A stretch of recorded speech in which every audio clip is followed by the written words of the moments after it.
There's a silent power living inside you. Most men waste it, few ever understand it. But those who do, they become creators of history. This isn't about abstinence, it's not about shame, it's about control, the rarest form of mastery in a world of impulse. You've been told your sexual drive is dangerous. It is, but not because it's evil, because it's powerful.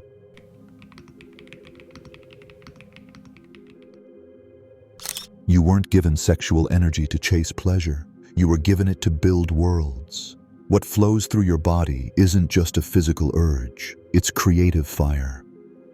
The same force that births life can also birth visions, inventions, revolutions. Every ancient system knew this. The yogis called it kundalini. The Egyptians encoded it in their temples. The Hermetics guarded it behind metaphors of serpents and flame. Why? Because they understood something modern culture forgets. When sexual energy is uncontrolled, it consumes you. But when mastered, it makes you unstoppable. Every time you act on impulse, scrolling, watching, releasing, you drain that fire. You leak the very essence of your potential. But when you transmute it, when you channel that urge into art, vision, purpose, you begin to glow from the inside out. And people feel it. They don't know why they respect you, why they're drawn to you, why your presence feels different. But it's because you're doing what kings, mystics, and warriors once did. You stopped wasting the current and started riding it toward legacy.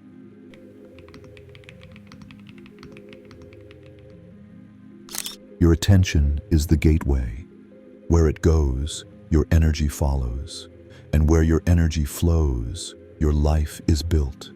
Now ask yourself, how much of your energy has been hijacked? Every ad, every image, every subtle curve on your screen, they're not accidents. They're engineered to extract the most potent force in you. Why? Because they know what you don't.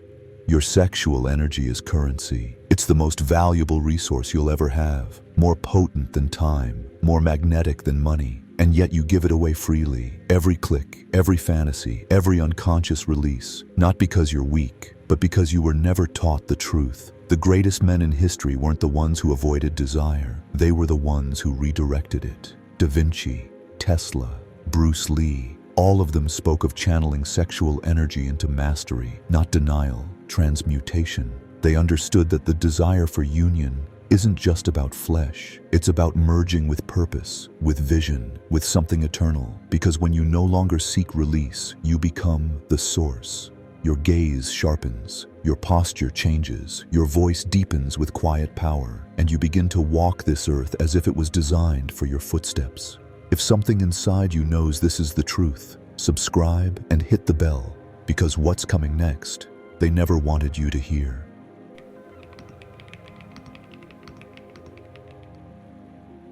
Think about this. Every time you hold back from unconscious release, you create internal pressure. Most men run from that pressure. They fear it. They label it frustration, but they don't realize what it really is: unexpressed genius. That tension inside you, it's not a burden. It's a buildup of power looking for direction. The ancients understood this deeply. In Taoist inner alchemy, it was called Jing, the primal life force, preserved through stillness, magnified through discipline. In Hermetic teachings, it was the seed of creation, guarded, nurtured, not spilled. Because when retained, it fed the soul, it thickened your aura, it sharpened your intuition, it made you a magnetic force in a chaotic world. And here's the key most forget: sexual energy doesn't disappear when you withhold it. It transforms, it climbs your spine, it opens your inner vision, it strengthens your resolve, it tunes your nervous system into a different frequency, one that most people never access in their entire life. You begin to notice the unseen, you read the room without words, you sense opportunity in silence, and you respond with calm, calculated precision. That's not just energy, that's evolution. The kind of inner shift no pill, no guru, no hack can ever replicate. And suddenly, you're not fighting urges anymore. You're harvesting them. You're using them as raw material, not for pleasure, but for power.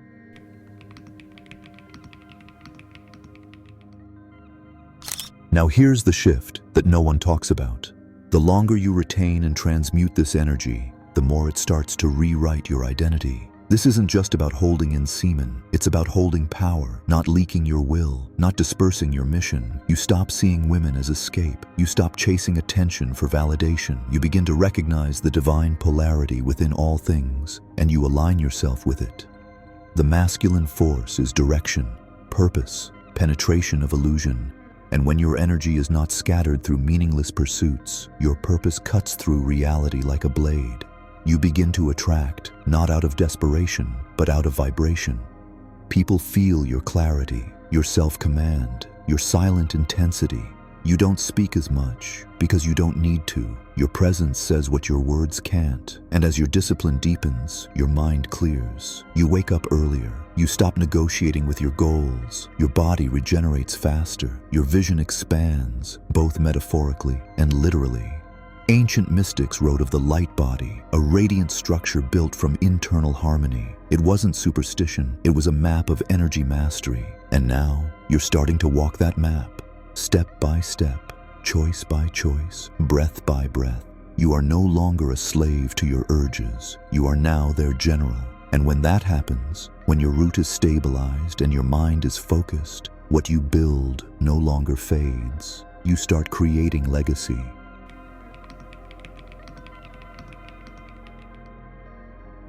Legacy doesn't begin with action. It begins with energy, because energy shapes thought, thought shapes intention, and intention shapes reality.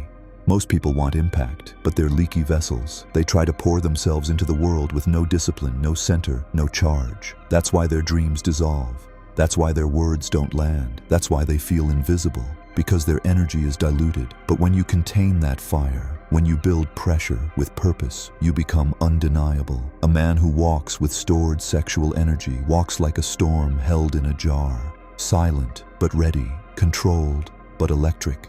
He doesn't chase validation. He radiates conviction, and people feel it, not because you told them, but because your frequency changed. This is what the sages called divine masculine. Not aggression, but aligned intensity. Not dominance, but presence. Not lust, but legacy. You stop asking, how do I get more? And start asking, what do I need to become? Because you finally see the truth. Your body isn't a battlefield. It's a power plant. Your desire isn't a distraction. It's a portal to your higher self, to your calling, to the reality your ancestors dreamed of. You don't kill lust. You redirect it. You alchemize it. You evolve through it. And in that process, you don't just create greatness, you become it.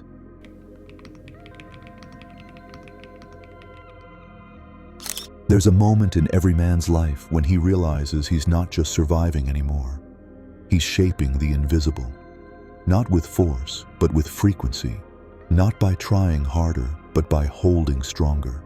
Because when your energy is unified, your actions become surgical. Every word you say carries weight. Every move you make creates impact.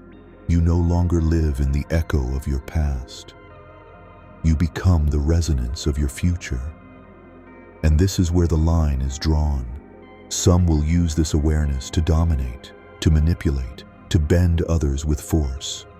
But the true alchemist doesn't control others. He controls himself. He doesn't need attention.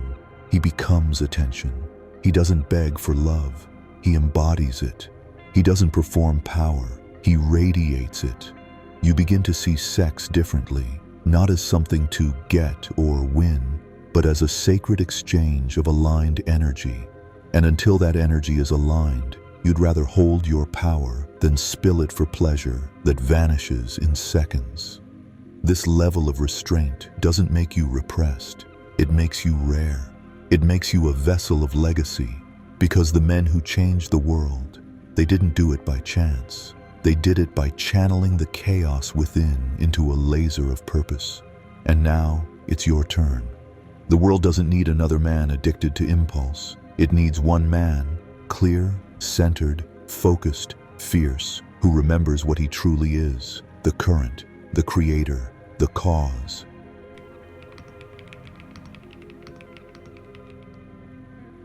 So now you know, you were never broken. You were just unfocused. Your power was always there, but scattered, buried under habit, distraction, and forgetting.